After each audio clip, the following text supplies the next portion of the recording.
To enable DigitalOcean VPC, you need to follow a series of steps that will help you set up a virtual private cloud for your resources. First, log into your DigitalOcean account and navigate to the control panel. Click on the Networking tab and select VPC from the drop-down menu. If you have not created a VPC before, you will see a prompt to create one. Click on the Create a VPC button to begin the process. You will be asked to provide a name for your VPC and select a region. Choose a region that is close to your target audience or where your resources are located.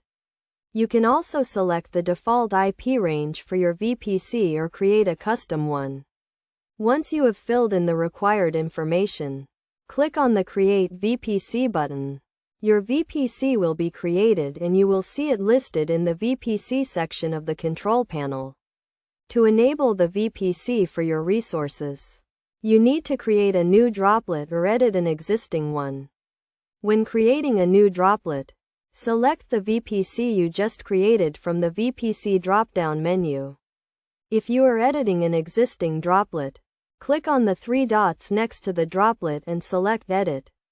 Then, select the VPC tab and choose the VPC you want to enable for the droplet.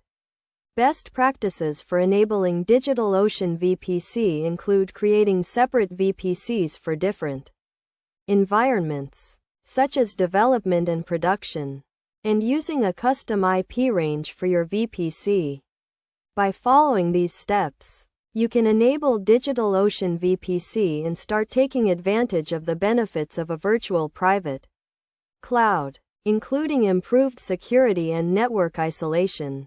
It is also important to note that VPCs are available on all DigitalOcean plans, including the basic plan, and you can create multiple VPCs in your account.